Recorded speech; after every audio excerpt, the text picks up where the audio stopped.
ईसाइयों की तादाद बहुत ज्यादा थी और उनके पास कैवलरी दस्ते भी ज्यादा थे। बैटल फॉर्मेशंस इस तरह बनाई गई कि ईसाइयों ने अपने राइट और लेफ्ट फ्लैंक्स बहुत ज्यादा भारी कैवलरी से मुतय्यन किए।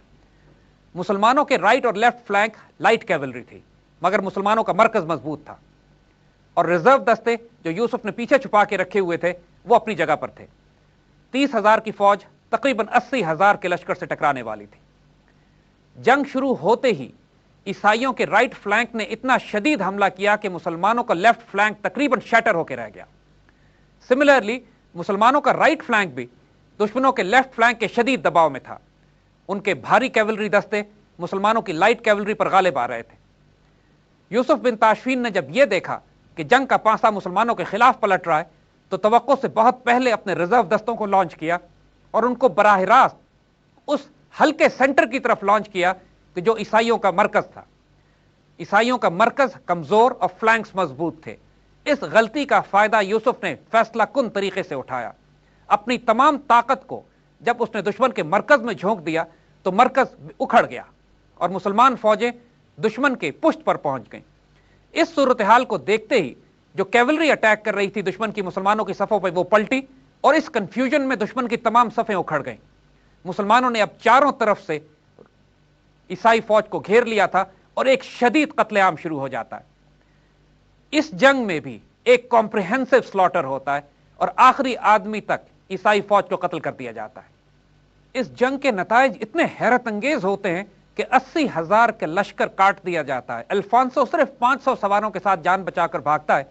मुसलमानों की कैजुअल्टीज सिर्फ 3,000 शोहदा होते हैं। जंग ज़लाका के बाद यूसुफ वक्त ज़ाया किए बगैर पेशकदमी करते हैं और तमाम उन इलाकों को दोबारा फतह कर लिया जाता है जिन पर ईसाइयों ने कब्जा कर लिया था।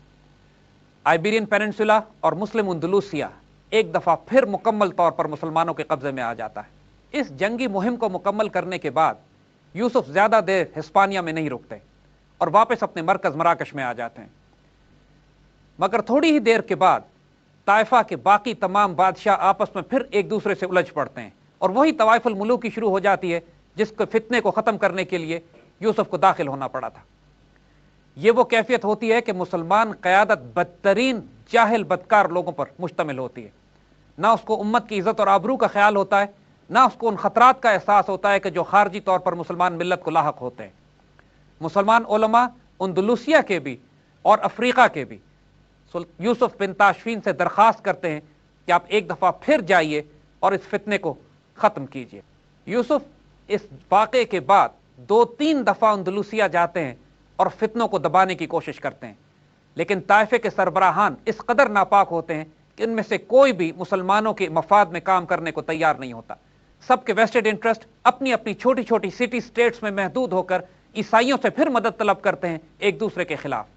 ये सूरत हाल इतनी खतरनाक हो जाती है कि मिल्लत इस्लामिया के तमाम उलमा बशमूल इमाम वक्त इमाम गजाली यूसुफ बिन ताशफीन को हुक्म देते हैं कि बराह रास्त जाए और ताइफे के तमाम सरबराहान को डिपोज करके, इनको माजूल करके अंदलूसिया को अपनी सल्तनत में शामिल कर ले। यूसुफ एक अल्लाह से डरने वाले बादशाह थे। उनको बहुत ज्यादा तामुल था इस बात पर कि उनको मुसलमानों के खिलाफ जंग ना करनी पड़े। उन्होंने तमाम मुसलमान उम्मत से उलमा को बुलवाकर या उनसे राब्ते करके उनसे फतवे लिए और उनकी राय ली। जब उनको ये बात बिल्कुल वाज़े कर दी गई कि अगर इस वक्त आपने अंदलूसिया में दखल देकर इन नापाक हुक्मरानों को माजूल नहीं किया तो मुसलमानों का एक पूरा इलाका दारुल कुफ्र बन जाएगा, तो तब यूसुफ ने फैसला किया कि अब हतमी तौर पर अंदलूसिया को अपनी सल्तनत मुराबितून में शामिल कर लिया जाए।